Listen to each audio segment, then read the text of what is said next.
All right, time for another Sports Injury Central Pro Football Doc podcast here with Jacob. This is the day after Super Bowl, and the day after Super Bowl 58.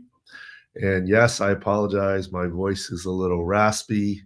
Long week in Radio Row, etc. Welcome to the show, Jacob. Yeah, you got to be all talked out at this point. I can't even keep track of how many shows you went on and radio appearances, Radio Row, Vegas, all that stuff. So glad Well, you're here for the I'm not. podcast. I'm nothing compared to Sean Merriman. I saw him a bunch there. He's a workhorse. His guy said he did 119 shows. Oh, wow. Mind blown. Yeah. Uh, I probably did, I don't know, 35, 40. I mean, that's a fair number, right? I don't Yeah. know. I can't remember. Friday was actually very popular. Usually I'm not that popular on Friday because the big boys come in. Seems like the week has shifted to earlier. Seems like Thursday was the busiest and Wednesday a little busy. But, I was there all week and it wasn't 119 shows like Sean Merriman, but Yeah. uh, 35, 40, it's a fair amount. It was fun. It was fun to go on set with Rome in front of the Bellagio. The fountains were going off behind us. Um, some Fox shows, some Outkick shows. Um, had a fun time chatting with Donovan McNabb on his podcast show. Didn't really know him much before. Bunch of different ones. Small world reconnected with Jacob Hester, who I know. His Oh, that's partner great. Max Starks, who I knew a little bit, and Danny Cannell. They were all on a show, a serious show. Uh, Danny's dad is an orthopedist that I knew. So small world everywhere. Yeah, we'll have to collect the name of guests for the off season or coverage shifts to NFL draft and NBA coverage, but definitely a long list of guests to get to.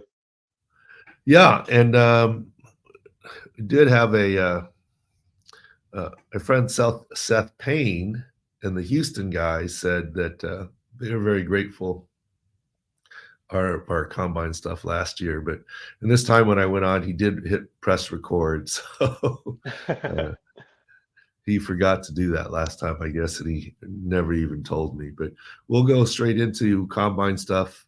Michael Penix, obviously, and several others, and we'll see what we can uncover here. Yeah, I know there's always a couple that pop up every draft. Tyree Wilson was funny how it evolved that oh, list Frank as long as it's fine, scans come back clear, and it was, oh, he had a second procedure. Oh, it doesn't match the timeline, so we help you out with all those details Yeah, and we'll continue with some medical detective work. The combines will be there. So Super Bowl, you're disappointed. yeah, You're 49ers. Um, I thought it was interesting. Dre Greenlaw, we're putting up Achilles tendon rupture. It was right, funny. I don't know if it's because of Super Bowl. It's whatever the team wants to release, but pretty quickly they said Achilles injury questionable, right? yeah, No, we were a lot more specific. Achilles tendon rupture, surgery, and done. But a lot of times, you see when J.K. Dobbins was injured, it's ankle questionable, right? This time they were a little more specific, saying Achilles questionable. Obviously, questionable was not the case, right? yeah, And I think we had the good close up of the reverberating calf and pop. And yeah, it's interesting. In game, I don't think it was even halftime, and rap sheet says Achilles tendon injury. So it just seems like the timeline is all sped up, partly by what we're doing, I suppose. But that was too bad for San Francisco. But I was looking at the stats this morning. It's amazing to me that the Chiefs recovered 6 fumbles and the 49ers recovered only 1. Now, a lot of the Chiefs' 6 fumbles were their own fumbles, but still, yeah, and as you know, they were bad snaps and what have you, but still, recovering 6 fumbles to recovering 1, that's a big difference. Now, there were own fumbles, right, that didn't Right. turn into turnovers, but anyone could have jumped on those. So, anyways, 6 fumbles in, Patrick Mahomes throws a pick, and they're even on turnovers for the day. yeah, were they even or San Francisco -1? I forget. I think San Francisco -1 actually, Yeah, because yeah, it's just the one fumble, and then no, there's the special teams fumble too. The one that hit the guy in the foot, the one that's impossible to avoid, yeah. and then Well, McCaffrey one earlier in the game. I know everyone's gonna say, "I told you I had the Chiefs, this, that, the other." That's kind of why we were saying there's not a if this were a week with 16 games, by injury, it wasn't that actionable. I mean, they're both close. They're both relatively healthy. The 49ers a little more healthy than the Chiefs, but that's how you get to the Super Bowl. You're healthy, Yeah, right? And so Thuney did not play as expected. They were down the two linemen. McKinnon did a little bit, which surprised me a little bit. He didn't do a lot, but did a little bit. Um, but yeah, interesting. Mahomes magic. I also find it interesting the narrative that Kyle Shanahan didn't know the rules. yeah, I had that on my list. It's the talk of the town today is that maybe it's more. I think what's more interesting is the psychology of picking going first or second. And there's no doubt in my mind that he knew the rules. I think Kyle Shanahan knew the rules, right? Yeah, I mean, a lot was I, made about Kansas City having known / practiced the rules, and the 49ers players maybe didn't. It's not that hard. I mean, yeah, in the heat of the moment, but for your OC or DC to say, hey guys, you do realize that fill in the blank, yeah, like when San Francisco's on the field, if we get a turnover, the ball game is over, or we field goal, then it becomes sudden death. Or I mean, it's right. the concept isn't that hard. I think it's philosophical to say, do you want the ball first? I mean, clearly, if it goes punt, punt, the next time you get the ball, it's sudden death. Now, this rule Right. was really from, I forget the year, um, Patriots, Falcons. Kyle Shanahan was the OC Yeah. in Houston. And because the Patriots had that comeback, they got the ball in overtime, moved it down the field, touchdown, game was over, right? Yeah. And so Atlanta never even Oh, touched the it's so ball. quick after such a long, intense game. It's just one possession, it's Yeah. over. So I did run into, speaking of which, that game, as those of you saw my Twitter timeline, someone was saying it was the anniversary of the 28-3 comeback game. And I posted a picture of Super Bowl trophy, myself and Julian Edelman. I mean, he does not have a shirt on. And I ran across him, and for fun, I said, you remember this picture? You know what he said? He says, I do now. And I said, don't worry, I got you. You're like in your skivvies, your Yeah. underwear. He goes, yeah, I had my long tights on, form fitting tights. I go, don't worry, I cropped it, so it's just your upper body. Um, but that was that from that game. But I, I could see it either way. Clearly, it's a potential advantage if it remains tied to get Right. the ball for sudden death. Because if it were sudden death, everyone would take the ball, right? Yeah. And obviously a field goal, not sudden death, but here it's a touchdown, not sudden death, the first possession. But in sudden death, and remember the old school sudden death, where even a field goal, that was it. Everyone wanted the ball. Yeah. So Kyle Shanahan's, I want the ball first because I'm going to get it third, can make some sense. And remember, it's an open-ended overtime. It's not just 10 minutes and you're tied like the Right. regular season. It's 15 minutes and another 15 minutes. So time is not of the essence. So I could totally see the logic of I want the ball third because everyone in sudden death would want the ball. But it is countered a little bit by a if you know what you need, you potentially have 4 downs to get it. Yeah. And it is potentially countered by what Andy Reid said. If there was a touchdown and we knew what we needed, we'd go for 2 the next time around, Yeah. you know? So depends on, and this way not give the ball back to the other team in sudden death. They'd go for 2. So that's a reasonable counter, but let's just put it this way. For media to say, and I'm not trying to defend Kyle Shanahan. I Right. don't even really know him. I'm disappointed John Lynch didn't win the Super Bowl. I feel bad for him. And I love Patrick Mahomes, my family, my son, and the Taylor Swift, my daughter. But so I'm not mad at the result, but I think it's unfair to say the KC guys team and players knew exactly what to do and the 49ers did not, because wasn't it on national TV that Patrick Mahomes said, I had to tell Mecole Hardman, who caught the game-winning touchdown pass, I had to tell him, you just won the game. We ended the game. He didn't know that was the end of the game, right? That was Yeah. everywhere too. So I think it's the narrative that the 49ers didn't know and all the Chiefs knew. I don't know about that. I mean, I think you can make the argument of should you take the ball or not take the ball.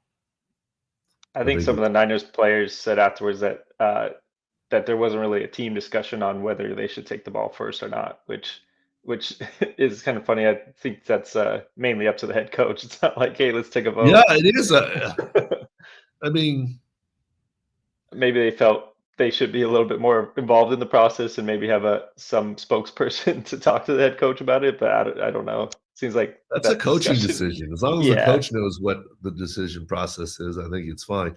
I mean, Right. players don't get to decide whether to go for it on 4th and 1 or 4th Yeah. and 2. Players don't get to decide when to go for 2 versus kick the 1, right? Yeah. I mean, you can lobby sometimes, but the coach usually says, "Be quiet. I got this." Yeah. And I see Kyle Shanahan's logic of getting the ball third in sudden Yeah. death. I can see that. I'm not sure how much he factored in the fact that Andy Reid would go for 2, Right. you know, and if that were the case, and if you thought you had a really good 2-point play, maybe they go for 2, right? Yeah. Who knows?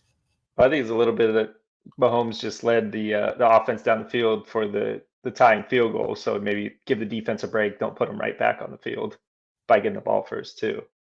So factors in a little bit, but yeah, giving them 4 downs to go down the field, pretty much Well, the tough. big factor is if you know what you need, you have 4 downs to get it. That's Yeah. definitely a clear advantage, you know, which is why um, in the game against Buffalo, I didn't hold it against Andy Reid when there was offsides on the extra point, and he could have put it on the 1 to score 2 to go up 4. And you would Right. say being up 4 is a big advantage to being up 3. Yes and no. There's no question you'd rather be at 4 than 3. But when you have Patrick Mahomes, who's not ever under center, and you don't run a sneak, and your playbook is a little more wide open, so the 2-point conversion from the 2 or the 1 is not that different in that situation. But more importantly, see if you're up 3 and the other team is in field goal range, you might get conservative, and certainly you're not going to go for it on 4th down. You're going to kick, right, to tie the game. If you're up 4, the opponent, when it's 4th down on the 20-yard line, they're going to go for it, Yeah. right? And maybe they don't get it, but if they do and they end up scoring a touchdown, you lose, right? It sort of changes the dynamics of how aggressive you need to be. And I think it's Yeah. huge to have a 4th down where you know you're going to go for it as opposed to kick a field goal. So I don't know. It's for the coaches to decide and analytics people to decide. I know the Hall of Fame selections came out, I think 2 podcasts ago. We talked about Patrick Willis. Although the 7 years, it's more about being dominant at the top of the game. Well, that's what I've always I been told by the Hall of Fame selectors. It's about being dominant. Look at Terrell Davis. He didn't yeah play for very long, but he was changing the game dominant. I just don't understand Antonio Gates not getting in. yeah. A lot of people are picking the Devin Hester getting in. Not like he got in over Antonio Gates, but interesting that a return specialist will get in versus Antonio Gates with his Pro Bowls and years of dominance and all that. So I don't think there's any question Antonio Gates gets in. I think it was just a matter of not making him a first ballot Hall of Famer, which is right, special, right? I don't know if it's a numbers game, whatever. I don't know if it was the PED thing. I'm shout really outs. glad uh, that Gates showed up and did all the media on Radio Row the next day, anyways. Yeah, that was Right? great. Not yeah, obviously a lot of emotions going on for him. So Yeah, I it's think cool it'd to been see it easy out for there. him to just say, "I'm going to pass on this." I mean, it was supposed to be a coronation instead. Right. It's quite different. But I talked to him a little bit in his PR person. I said, "Well, there's always two sides, or the contra to this is, I said to Gates, that you're the number one story today. This is on Yeah. Friday on Radio Row. He was the number one story Yeah. on Friday, and maybe he's call some attention to it. Who knows? I think he handled it well. I think to duck the media would have been not so good, and I don't think he criticized the Hall of Fame selectors, but let the actions speak. But I think he'll get in next year for sure. I would have to think. I mean, there's no Yeah. way he's not getting into the Hall of Fame. I just want to shout out our basketball coverage. Jalen Brunson did come back on the 10th, which was Friday, from that left ankle sprain. So, like you said, previous ankle sprains help him come back sooner. So good news for the Knicks. Well, the Knicks, between Jalen Brunson, who's now back, and Julius Randle, not back yet, and we're still not sure that he will make it back. Right. And then the other kid, whose name I won't even Yeah. try and pronounce. OG Ananobi, right? He had the Yes, right elbow surgery for the bone spur. Take that out. So bone chips, yeah, loose chips. Uh, that's three guys on one basketball team. That's yeah, that's quite a huge. bit. They're active at the deadline, maybe partly because of that, because they don't know if Julius Randle's coming back 100%. So definitely tracking that. All the latest. Terry Rozier's the latest one that I was working on checklist. So I'll send it to you shortly, Doc. We'll have that up on the website. Terry Rozier from Miami Heat, and yeah, coverage continuing there, tracking the off-season news and NFL draft stuff. Yeah, that's kind of where we're at. And then we'll start to get into guests for the Yeah, podcast, which is always in some ways the funnest time of year to be able to do guests, but also it's just a scheduling nightmare to do between guests. surgeries, between kids sports for you, Oh kids yeah, sports for the guests and as your well. schedule, my Oh, schedule, but also the yeah, guest schedule, right? We gotta yeah, schedule it where it makes sense. yeah, definitely. But we can start to regather the list of people. But we'll have lots to talk about basketball and the combines and etc. It's a fun time, the off season. Yeah, absolutely. Plenty to talk about. Chicago Bears first pick, all that stuff. So I'm sure there'll be plenty of discussion in the offseason. Yeah, it's interesting. So Washington hires Cliff Kingsbury, who actually Yeah. worked with Caleb Williams last year.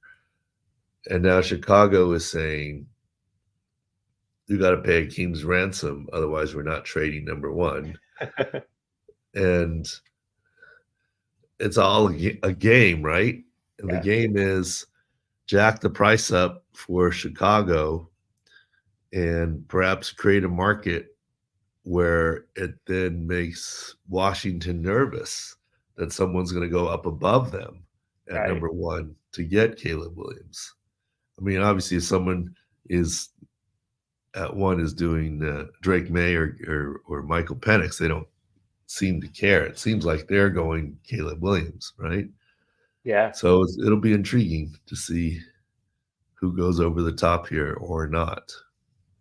Yeah, it'd be interesting to see if Chicago's really settled on keeping Justin Fields too. It seems like that wasn't a lock going into the end of the season, but it seems like now that they're saying you got to pay the king's ransom. Yeah, yeah. We'll see. I haven't studied the draft well enough to know. Are there any other surefire? Marvin Harrison Jr. Yeah, I think he's up there. There's always a defender, but yeah, we'll dive into all that stuff. Well, that'll be pair him with DJ Moore. Yeah, can't go wrong there. That'd be pretty formidable. Or there's got to be an edge rusher. Although they Right. just signed uh, the guy from Washington, Yeah, Montez Sweat. He Montez Sweat. had Yeah. quite the impact after joining them, so they got a lot of options on the table, that's for sure. All right. Anything else we got to talk about here, Jacob? No, just forgot to mention that baseball coverage as well. We got the article up on Corey Seager's hernia surgery and a few others. I think Max Scherzer had a off-season surgery as well, so tracking that stuff along with basketball. Yeah. And who was it that had a second elbow surgery to move the nerve?